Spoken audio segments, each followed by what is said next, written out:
voulez voir si elle marche, la nouvelle R8? Eh ben, on va voir. Mode dynamique. On y va? Eh ben, c'est parti.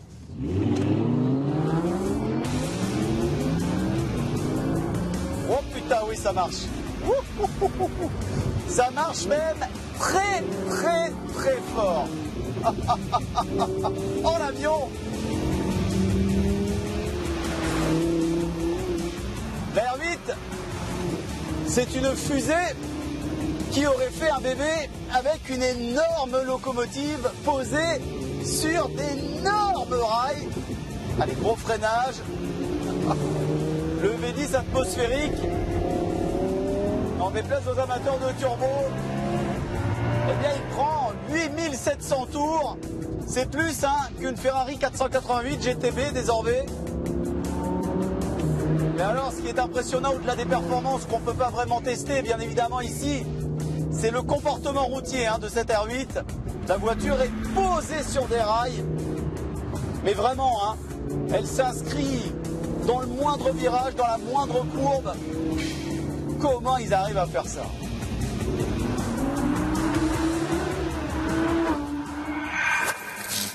Tout commence au Mondial de Paris. En 2006, Audi, constructeur premium réputé pour ses berlines haut de gamme, se lance dans la super sportive avec la R8. Ça a d'abord été une réaction de surprise à la sortie de cette première R8 parce que on n'attendait pas Audi sur le terrain des GT de manière un peu frontale avec l'icône qui était la Porsche 911. Mais Audi, avec sa montée en puissance, avec sa présence aux 24 heures du Mans, ses victoires aux 24 heures du Mans, c'était quelque chose qui pouvait tout à fait se comprendre. C'était finalement quelque chose d'assez cohérent dans la stratégie de montée en gamme et de diversification de la marque. Il aura fallu attendre presque 8 ans et 27 000 exemplaires vendus, dont 630 en France, pour voir apparaître cette deuxième génération. Plus légère grâce à l'emploi massif de carbone et d'alu, mais surtout beaucoup plus puissante. Notre R8 V10 Plus annonce désormais 610 chevaux, soit 60 de plus que l'ancienne version. En revanche, on ne change pas un design qui gagne. Les codes sont toujours là, bien sûr. La calandre, les feux à LED, les side blades ici et ce profil si reconnaissable.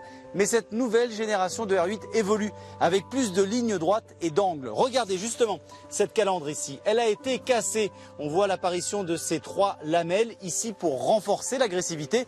Lamelles que l'on retrouve également à l'arrière. C'est ça le nouveau style Audi, un style que l'on retrouvera sur les autres sportifs de la gamme.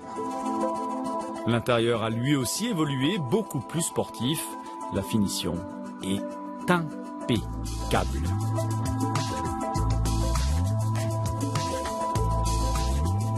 Comme beaucoup de supercars en ce moment, Audi a décidé de rassembler pas mal de boutons sur le volant. Et comme beaucoup de supercars aussi, certaines options frisent parfois, on va dire, le ridicule. Vous voyez ce toit en alcantara noir ici, le constructeur allemand le facture 4100 €, oui, 4100 € pour avoir du noir au-dessus de la tête. Mais attention, c'est très doux. Vous l'avez compris, la R8 soigne ses passagers. Si le 0 à 100 est abattu en un peu plus de 3 secondes, si la voiture peut atteindre les 330 km/h, le plus surprenant, c'est l'incroyable agrément de conduite qu'offre le monstre d'Ingolstadt, même si la boîte automatique ne nous a pas vraiment convaincus, en mode confort. Eh bien, mesdames et messieurs, je crois que nous avons affaire à la nouvelle référence en matière de confort sur le marché des supercars. C'est simple, on est dans une berline routière. Vous pourrez avaler des centaines de kilomètres dans cette R8 sans le moindre mal de dos ou le moindre mal aux fesses. Et puis, avec cet écran GPS, on a l'impression d'être au cinéma. À chaque fois qu'on le regarde, c'est tout simplement incroyable. Et l'avantage avec une R8, c'est que dès l'instant où vous voulez retrouver la bête qui sommeille en elle, vous vous mettez ici en mode dynamique, vous ouvrez les échappements et vous laissez faire la bête.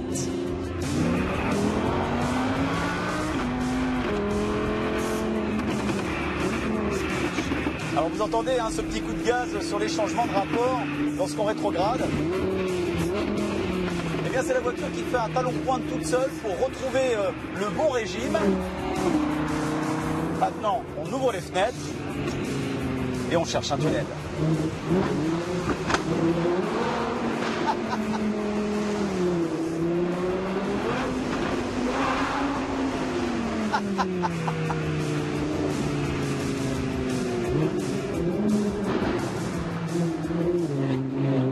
Mais pour faire l'idiot dans un tunnel, ça a un prix. Et chez Audi, on est sans complexe. La R8 V10 Plus est proposée à 199 000 €. Ajoutez quelques options et vous arriverez sans problème à 215 000 €. Et à ce petit jeu-là, elle s'attaque directement à la Ferrari 488 GTB, mais aussi à la McLaren 650S et même à la cousine, la Lamborghini Huracan, dont elle partage le châssis, la boîte, le moteur et la transmission. Est-ce un pari risqué pour Audi?